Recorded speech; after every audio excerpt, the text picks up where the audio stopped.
नंतर आपण त्याच्यात चवीसाठी तिखट टाकतो. 1 वाटीभर घेतलं एवढं. नमक पंचामृत गरम आहे ना. व्यवस्थित चालेल. जर होत नसेल तर किंचित मोहन घालू शकतो आपण. आता आपण ह्याच्यात पाणी घालून भिजवायचं.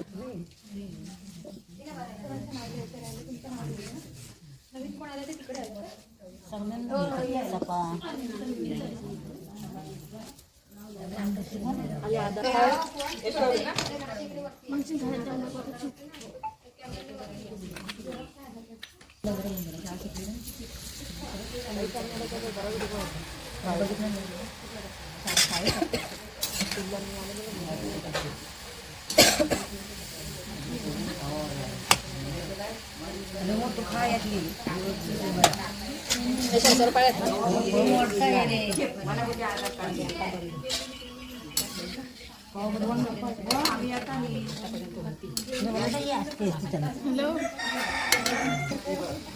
तेल टाकलेलं का? तेल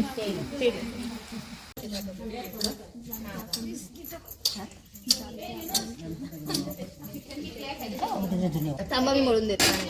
ह्याची अशी बिस्किट बनवते. गरमी आहे ना, खरं सुकणार नाही. तूप टाकलेलं आहे ना, गरमी.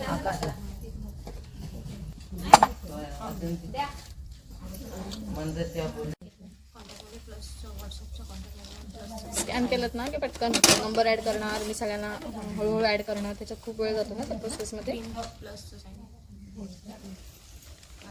ह्याच्यात पण आपल्याला थोडंसं गव्हाचं पीठ वापरायचं आहे, कारण आपले कुकीज जरा अशा खुसखुशीत झाले पाहिजेत म्हणून. हा, नाचणी धुवायची, सावलीमध्ये वाळवायची आणि त्याचं पीठ करून घ्यायचं. चांगलं बारीक पीठ सांगायचं गिरणीवर. शक्यतो मोठ्या गिरणीवर करायचं पीठ, म्हणजे ना खूप चांगलं येतं पीठ नाचणीचं. बारीक येतं. आता मी हे मोठ्या गिरणीवर घेतलंय ना, ते पीठ माझं चरचरीत नाही अजिबात.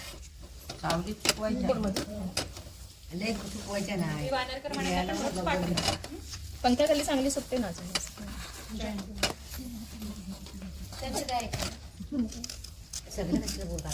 लागेल ना आपले लाडू करायचे तरी. एवढं बसेल लाडूला. तर गोडातला पदार्थ लाडूच आहे. 1 लाडू खजूरचे असणार आणि 1 लाडू ह्याचे गुळ घालून.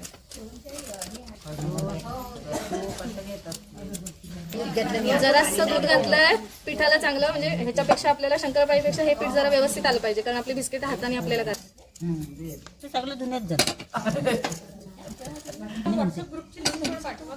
हा, त्यांना लिंक टाकते. येत नाही मग अशा बसल्या तशा.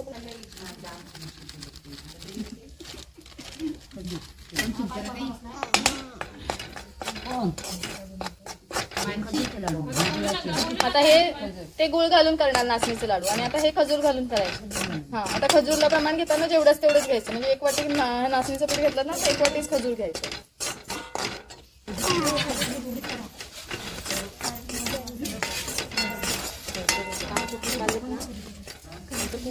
हे मिक्सरच्या भांड्यावर गरम करायचं आपल्याला. 1 किलोच टाकायचं. तूप टाकलंय तेवढ्या याच्यात आपण गरम करून घ्यायचं.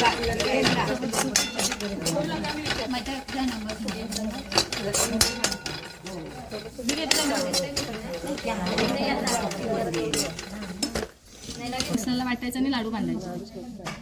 आता ह्याच्यामध्ये तुम्हाला ते पहिले लाडू आहेत ना, त्याच्यामध्ये पण तुम्ही मेथीची थोडीशी पावडर टाकून पण करू शकता. सुकं खोबरं, डिंक, अळीव असतात ना, त्यातलं पण घालून तसे पण करू शकतो. किंवा पूर्ण प्लेन हवेत तर पूर्ण प्लेन पण करू शकतो.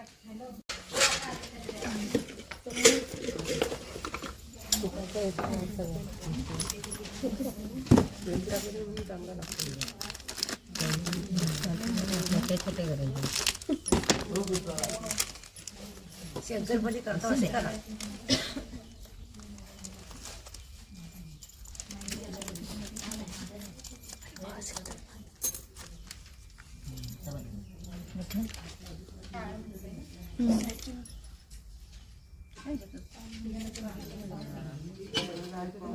काय त्याला हे लागलंच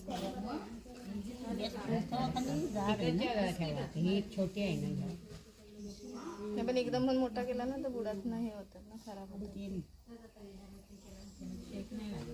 शेकच नाही लागला. मऊ नको पडू देत. आता त्याला शेक लागायला